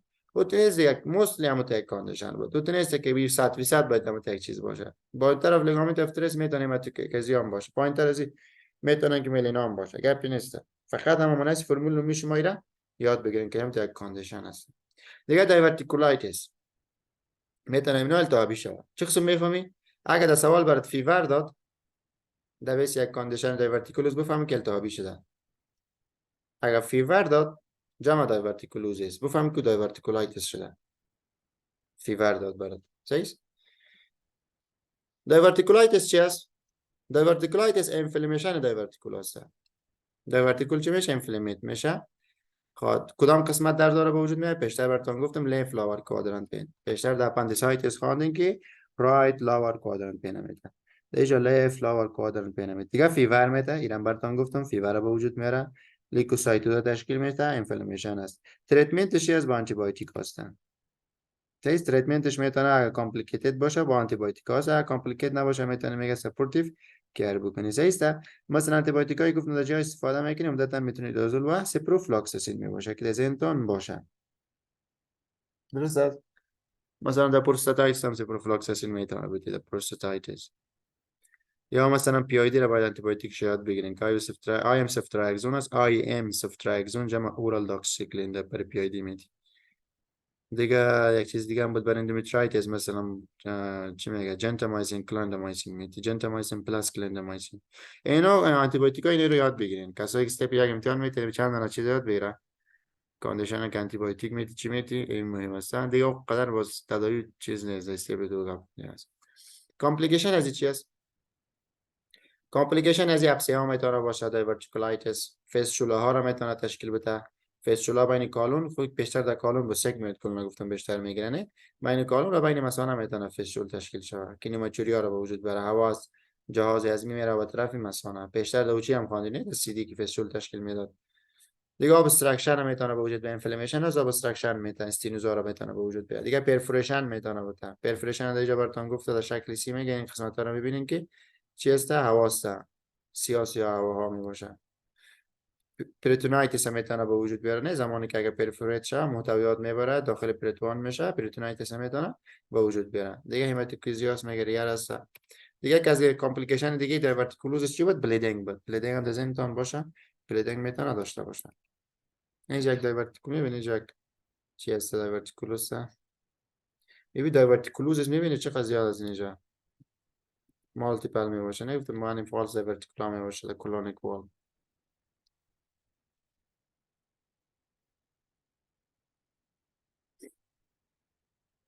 یاد گرفتین؟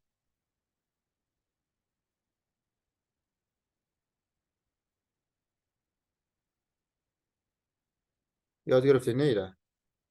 سخت بود یا مشکل؟ بله سخت استاد. سخت بود یا مشکل؟ هر دوش بود یا آسان؟ هر دوش یک چیز سخت و مشکل نه؟ آسان بود نه؟ مشکل خو نبود. نه خیر قدر سخت نبود. سخت نیست. نه اگه یاد کنی نمیشه. یا یاد کنی نمیشه. یک کسی که چی است؟ نه یک کسی که درس میته و شاید خودش رو قدر صحیح یاد نداشته باشه یا هر شکل که هست. فقط یک راهنمایی میکنه نه که یعنی باز کسی دیگه میره خودش میخونه. بازو میره مثلا متخصص میشه در بخش بازو بیشتر یاد میگیره. بسیار گپا یاد میگیره. بخشش کوتاه میشه نه. حالا فعلا دیگه یک ایده هست که شما بفهمید یک ایده داشته باشید. وقتی کبیر یک کلمه رو بیان میکنه کس یک چیزی در ذهن شما بیاد. درست است؟ این مهم است. دیگه منتور که از کسی که یک چیزی راهنمایی میکنه دیگه او توصیه میکنه. مثلا میگه شما رو سوال کار کنین خوبتر یاد میگیرین. کسی که سوال کنه خصوصا کسی که باز یک امتحان میده، امتحان پاکستان میده یا یک امتحانات دیگر هم میتونم دیگه باید یاد داشته باشم. چون خوب باز یاد داشته باشه زمان هم چیزی که یاد داره یک سوال اپلای کنه. یک مثلا زیاد سر خودت میران داری هم سوال که میبینی چون آشناست ذهنت ناشناست میبینی سوال حل کردن نمیتونی. اکثرا میباشه میتونی. خب بیاین زنکر میخوانیم. زنکر سوال امتحانی خود اصلی ام بی ام ایست یا اصل ام بی ام سوال است دیگه درباره زنکر. اینجا ببینید شما چی شده کانتراست شده اینجا یک ببینید یک پاونچینگ است برآمدگی است یک فالز ورتیکولوم از زنکر. یک فالز ورتیکولوم است طبقه میوکوزا و سب میوکوزا رو داره. خب این کجا به وجود میاد دکتر سیبا؟ یعنی دایورتیکولوم زنکر که است در یک عضله به وجود میاد که خود عضله هم سوال است. در انفریور فرنجیال کانستریکتور به وجود میاد. زنکر دایورتیکولوم دایی به وجود میاد.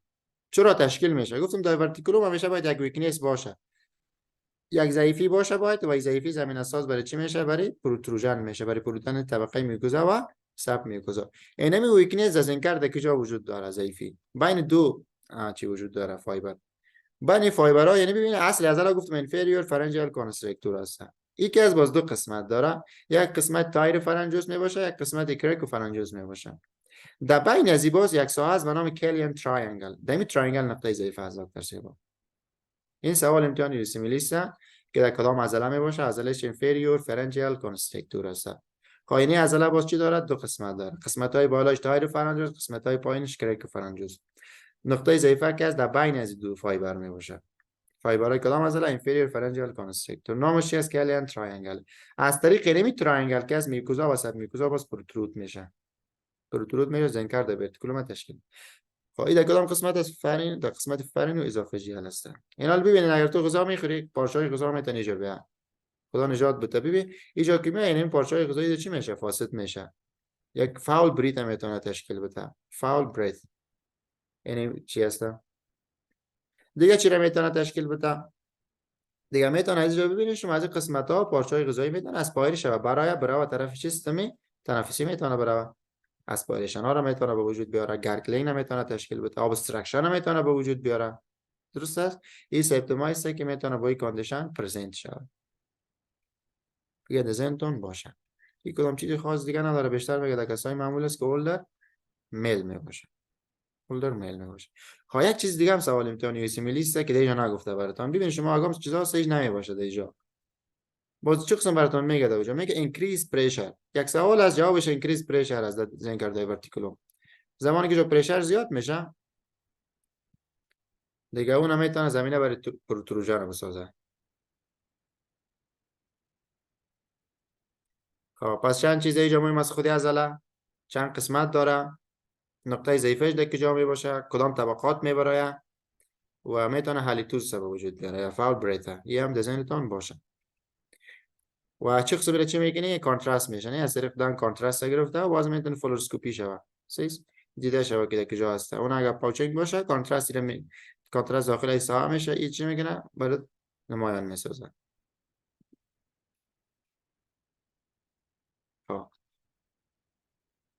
درس دیگه ما میکل دایورتیکولوم است. یعنی دایورتیکولوم تروسته. ترو دایورتیکولوم است.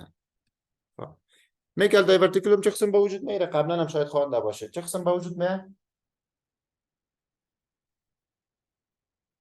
کس گفته میتونه؟ یک دکت خوانده نه؟ من نام این فالو میزنتریک دکت یا وایتلین دکت نه؟ یادتون است؟ ولی استاد یک ویتلین دکت دفکت است که ویتلین دکت با مدگت ارتباط میته که اگر اوپن بانه بی سبب میشه مایکل دایورتیکال بسازه. به شک دکتر سیبا آفرین. اینمی گپ شما بخی صحیح است. میکل دایورتیکولوم که از اون یک وایتلین دکت وجود داره و این زمینه ساز میشه که با یک سک ارتباط بده مدگت نه؟ مدگت ارتباط بده اینالی بسته میشه. وایتلین دکت چی شود؟ باید بسته شود. اینال اگر به شکل incomplete بسته میشه یعنی اینمی اصطلاح مهم است. incomplete obliteration. در سوال ورد میه incomplete obliteration. اگر به شکل incomplete obliterate شود اینمی دکت یا آنفالمیزنتریک دکت باز میتونه زمینه ساز برای چی باشه؟ میتونه زمینه ساز برای میکل دایورتیکولوم باشه. خب در میکل دایورتیکولوم که از چیزی که فوق العاده مهم است میتونه موجودات اکتاپیک تیشو باشه. انساج اکتاپیک دی زیاد است. در انساج اکتاپیک چی بوده میتونه؟ انساج اکتاپیک که از دو نسج است، یک نسج گستریک است و یک نسج پانکریاتیک میتونه در اینجا باشه. به می خاطر یک از چیزایی که استفاده میشه تکنیشیم اسکن است. تکنیشیم اسکن از یک مواد میندازی به نام تی سی، وقتی که مواد انداخته یعنی قسمت های که اکتاپیک داره اون مواد میگیره. باز موجودیت انساج اکتاپیک برای چی میکنه نشان میده. تکنیشیم اسکن هم در میکل دایورتیکولوم مهم است. در سناریو امکان داره امیر براتون در کانتنت سوال براتون بده. یعنی حالا اگه اینجا گفتم میتونه نسج گستریک باشه، نسج پانکریاتیک باشه. اگه نسج گستریک باشه اون میتونه اسید افراز بکنه. میگه most common anomaly congenital anomaly جای ترک میکل دایورتیکولوم است. چی را میتونه به وجود بیاره؟ یک هماتوکیزیا را میتونه تشکیل بده، ملینا را میتونه تشکیل بده، دردای رایت لاور کوادرنت پینا را میتونه به وجود بیاره. صحیح؟ یعنی مهم است رایت لاور کوادرنت پینا میتونه میکل تشکیل بده. درست است. به خاطر از اینکه موقعیت از در حدود 2 فیت از الویسیکل والو باشه دکتر سیبا. یعنی موقعیتش چی است؟ در طرف راست است دیگه بگیم. در رایت لاور کوادرنت پین.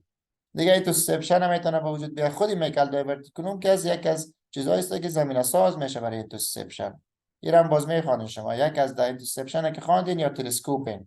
اینترسپشن حالت است که یک قسمتی از باول داخل دیگه قسمت میشه. اینا میگن اینترسپشن. در اینترسپشن باز یک از چیزایی که زمینه ساز برای از این کاندیشن از میکل دایورتیکولوم است. دیگه والوولس میتونه باشه. والوولس هم میتونه به وجود بیاره. والوولس که است تویستینگ است، یعنی یک قسمتی از باول که انتراپریتونیال است در اطراف میزنتری خود تو میخوره. وقتی که تو خورد دیگه چی میشه؟ تویست میشه. اینو میگن والوولس. که باز اون میتونه که وقتی که تو خورد اسکیمی به وجود بیاره، ابستراکشن تشکیل بده، چیزای دیگر هم میتونه به وجود بیاره که شما باز میخوانین که هم مدگت والوولس هست هم سگمنت والوولس هست. یا ابستراکشن ها رو میتونه نزدیک ترمینال الیوم به وجود بیاره. یعنی کارهای است که میتونه میکل دایورتیکولوم زمینه ساز برش باشه. خب دیاگنوزش بیشتر گفتم تی سی پرتکنیتد اسکن میشه که میکل اسکن هم یاد میشه. به خاطر از اینه که همون انساج اکتوپیک که در این آیه است خصوصا هتروتوپیک گاستریک میکوزا میباشه. هتروتوپیک گاستریک میکوزا خب با جای نرمال معمولش همون استومک است، در اونجا باید باشه. این حالی به شکل اکتوپیک در این آیه موجود است که این اسکن شده. اسکن ها باز این میکوزاهای گاستریک هم اسکن چی میکنه؟ موادی که در اسکن استفاده میشه به نام تی سی 99 ام است. این چی میکنه؟ میگیره. وقتی گرفت موجودیت نسج اکتوپیک چی میشه؟ معلوم میشه. یک رول آف تو هسته که در میکل دایورتیکولوم وجود داره. میگه دو دفعه میگه در میل زیادتر از نظر و فیمیل.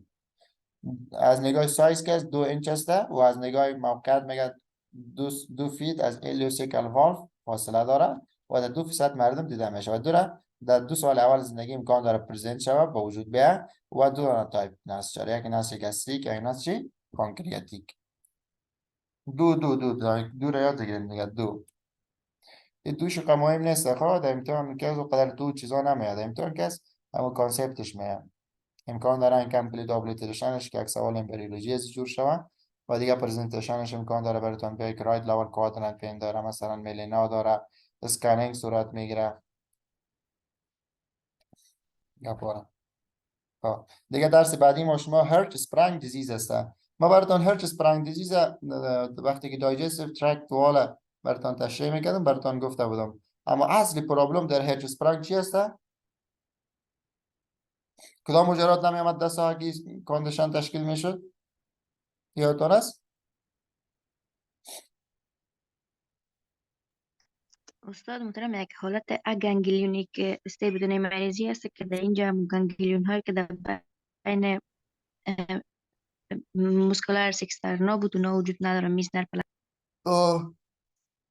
بسیار بله دکتر سیبا. حالت چی است؟ اگانگلیونیک می باشه. بسیار زیبا. حالت اگانگلیونیک است. گفتم گانگلیون هایی که در قسمت های پریفری می باشه پریکرسر از اینا نیورال کرست است. اینا در ذهن دان همیشه باشه.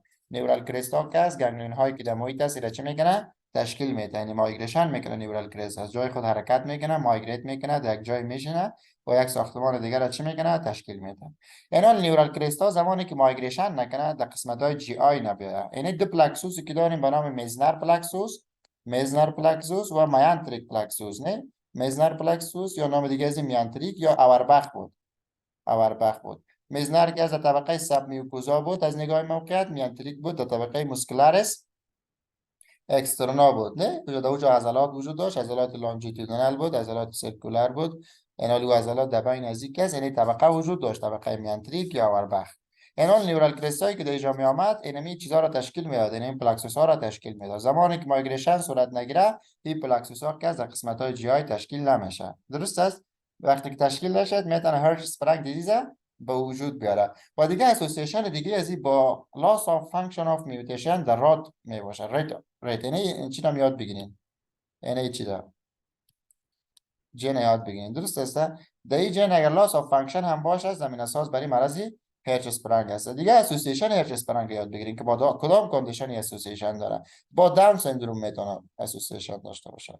شما مثلا یک کاندیشن جای خواندی که با داون سندروم ارتباط داره، دوادین الاتریجیا بود. در دوادین الاتریجیا هم میتونه با داون سندروم چی داشته باشه، ارتباط داشته باشه. که هم سوال امتحان است. هرچ اسپرانگ هم که با داون سندروم ارتباط داره، هم سوال امتحان است.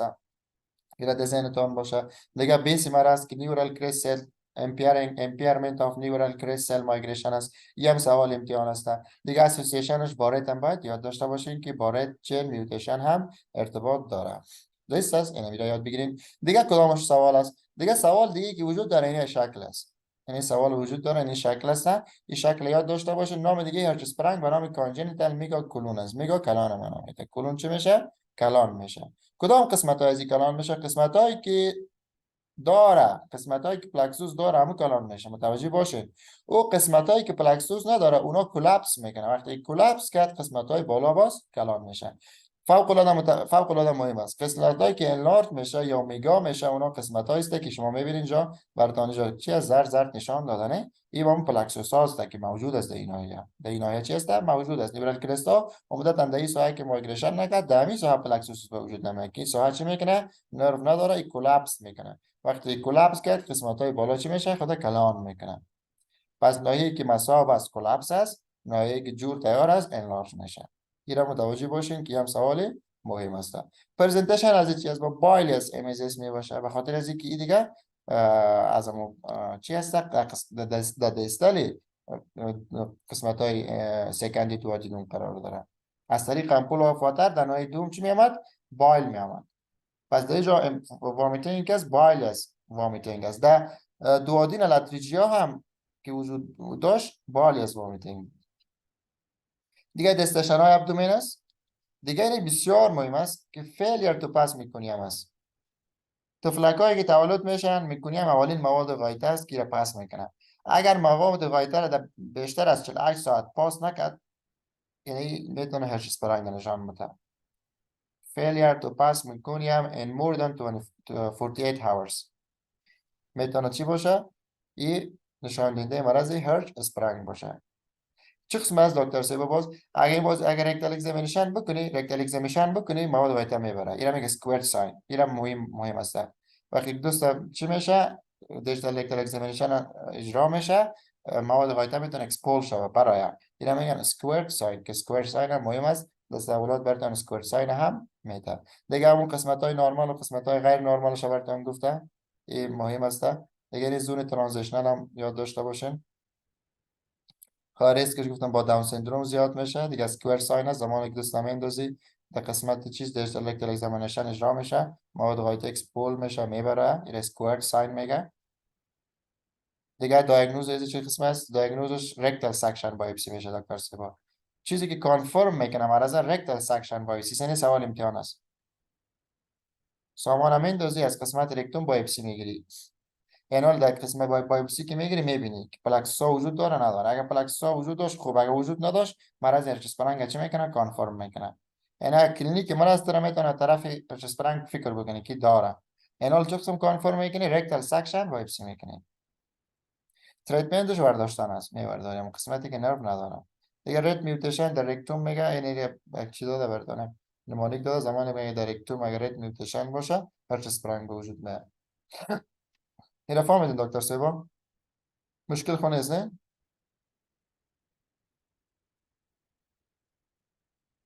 مشکل خونه است نه؟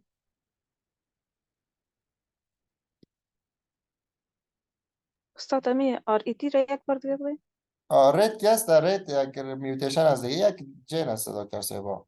زمانی میگه در ریت میوتیشن که اگر موجود باشه میتونه مرض هرچسپرنگ به وجود بیاد. یک چیز دیگه که در کسایی که ویسیبیلی میتونه یا سوال کار میکنه رد پروتو آنکوژن میوتیشن است. خب یک چیز دیگه که از رد پروتو آنکوژن میوتیشن است.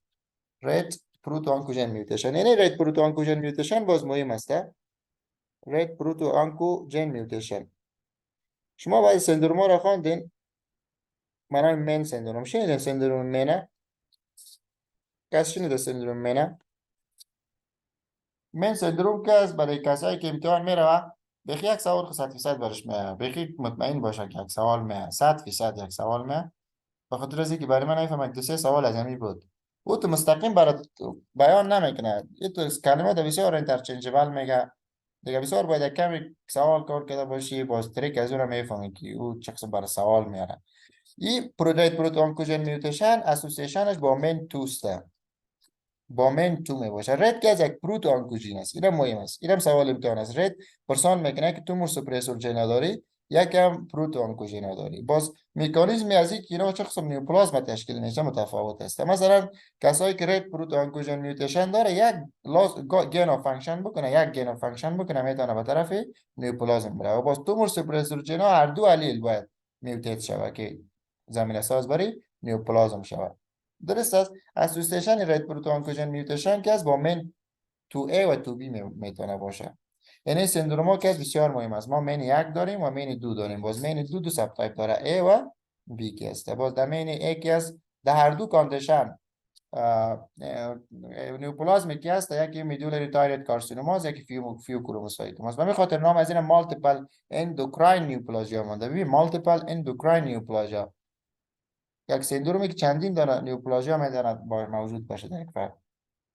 یکیش مثلا گفتم در A و B کی است در چیزی که هر دو کمن است نیوپلازیای کمن است میدولاری تایروید کارسینوما همراه با فیو کروموسایتوما می باشه. باز اینا رو که فرق میکنه A و B میسازه موجودیت چی است. مثلا در A کی است در کنار از اینکه دو دانه نیوپلازم که براتون نام گرفتم میتونه پرایمری هایپر پاراتایرویدیسم هم موجود باشه یا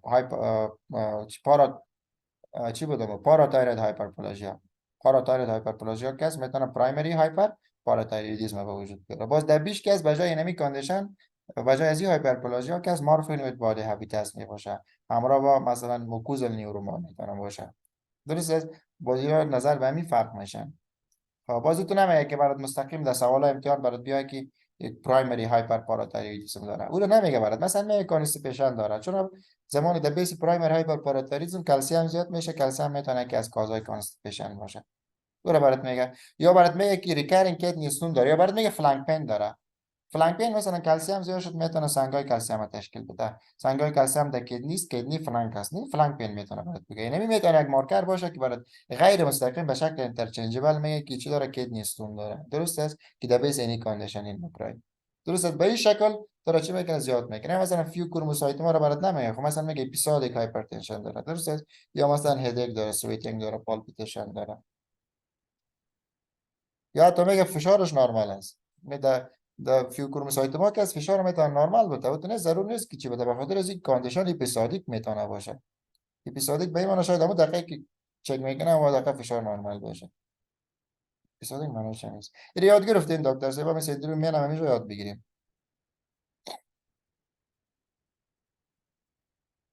خب کلیئر شدی؟ بله. میم سر چی؟ دیگه سر مال روتیشن میم یعنی مال روتیشن. اینا رو من از شما سوال میکنم دیگه باش که کم من چی بگیرم. خب شما در بخش بیولوژی چی خوانده بودین؟ چند چیز خوانده بودین؟ یکی چی بود؟ یک هرنیشن بود یکی هم ریترنینگ بود نه؟ یادتون آمد؟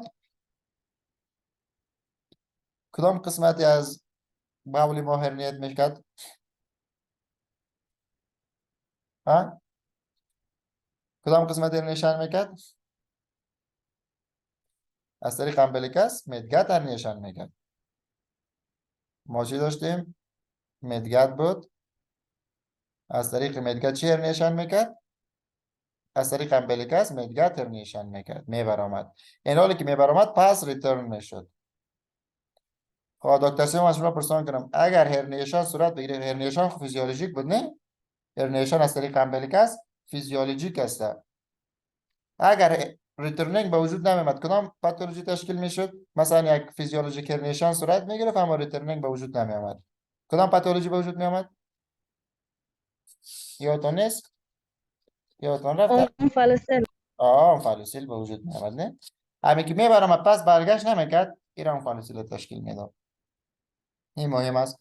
خواهی باز اگه هفتهش هم یاد میگیرین هفته 6 است. هفته 6 پروتروژنش به وجود میاد یا هرنیشنش، باز هفته ده پس چی میکنه؟ برگشت میکنه، میاد جای خود قرار میگیره.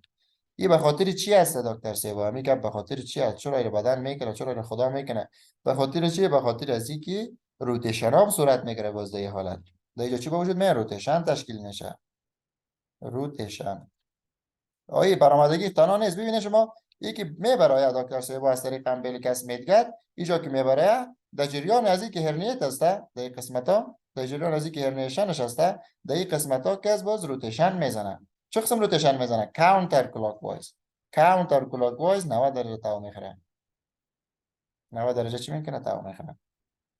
این به خاطر چی است؟ مثلا شما ببینید یک نفر که از اسمال باول که هست و تو در قسمت بین است نه و این طرف دیگه باز مثلا شما کلونا رو میبینید اسندینگ کلون طرف چی هست، باز ترانسورس کلون میشه تو هوریزونتال میشه، باز پس پایین میشه دسندینگ کلون میشه، باز طرف چپ میشه نه که باز پایین میشه سگمنت میشه ریکتوم میشه. این چرا در قسمت ها قرار داره؟ به خاطر این روتیشن است. به خاطر همین چی است؟ روتیشن ها می باشه. خب 90 درجه زمانی گفتم روتیشن میزنه که در جریان هرنیشن است. اینا رو ریتورن که میکنه در خود ابدومینال کیویتی. وقتی که ریتورن میکنه در داخل ابدومینال کیویتی 180 درجه دیگه اینجا باز کانتر کلاک وایز تاو میخوره. کانتر کلاک وایز. کانتر کلاک وایز خلاف عقربه ساعت من تاو میخوره. عقربه ساعت تاو میخوره نه حرکت میکنه. این کانتر کلاک وایز است. اینا مجموعاً چند درجه در روتیشن خود 90 شو زائد 180 مجموعاً چند میشه؟ 270 درجه. 170 به خاطر از اینکه اگر مال روتیشن به وجود نبیاد باید 270 درجه روتیشن بزنه نفر چیز در جریان پروسه امبریولوژی 270 درجه که 90 درجهش زمانی که از طریق امبلیکس فروتروت میشه در جریان از اینکه هرنیتیت است 90 درجه روتیشن خود کانتر کلاک وایز میزنه. زمانی که پاس ریتورن میشه از طریق همین امبل پاس ریتورن میشه، ریتورن که میشه داخل ابدومینال کیویتی میشه در اینجا کانتر کلاک وایز باید 180 درجه بزنه روتیشن خود که مجموعاً 270 درجه میشه روتیشنش. صحیح. اینا رو ببینید مال روتیشن چرا میگه؟ مال روتیشن که از دکتر سایبا یا کامپلیت است، کامپلیت مال روتیشن است، یا کم نان کامپلیت مال روتیشن است. کامپلیت به این معنی که هیچ نمیزنه، از همین 270 درجه یک درجه هم نمیزنه، 0 درجه. با 0 درجه که باشه سایز که ریتورن میشه اسمال باول باز طرف راست قرار میگیره، کلون طرف چپ قرار میگیره، در حالی که نورمالی تو نیست وریانت. این میگه مال روت کامپلیت مال روتیشن. نان کامپلیت مال روتیشن چه قسم است؟ نان کامپلیت به این معنی که مثلا شاید 90 درجه روتیشن بزنه، شاید 180 درجه بزنه، اما 270 درجه نمیزنه. باز در نان کامپلیت مال روتیشن که است تو مستقیم تو تمام اسمال باول طرف راست نیست که تمام لارج باول طرفی چپ باشه. موقعیت های سیکوم باز میتونه متفاوت باشه، مثلا سیکوم پایینتر است، سیکوم میتونه در رایت اپر کوادرانت قرار بگیره در بیس نان کامپلیت مال روتیشن. یعنی هدف مال روتیشن اینمی کاندیشن است. اینمی کاندیشن امبریولوژیک دیگه چه میشه؟ اپلای میشه در این پاتولوژی. اینا گرفتین؟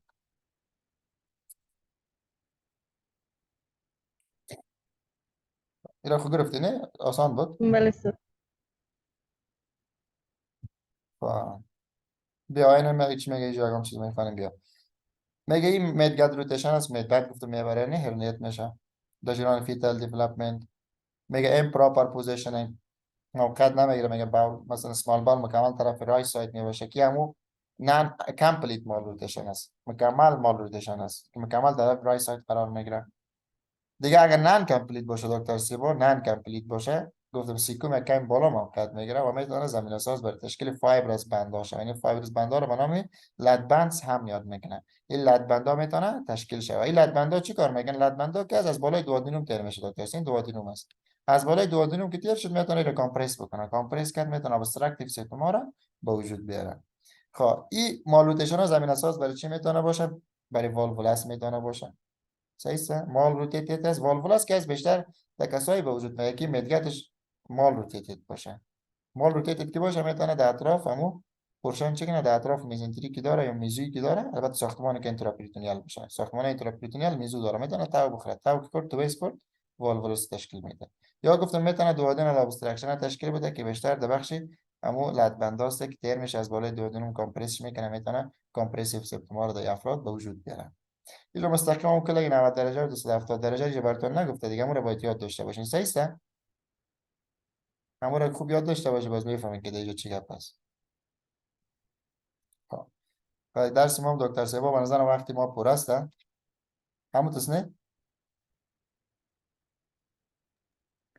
بله استاد. وقتی ما پر است یک نیم ساعت درس دادم نه من کمی وقت آمدم. خب دکتر سیب وزیری میگیرن من چی کنم شما را دکتر سیب؟ بله دکتر صاحب وزیری میگیریم. خب من شما را خیلی چی میکنم باشم ببخشید.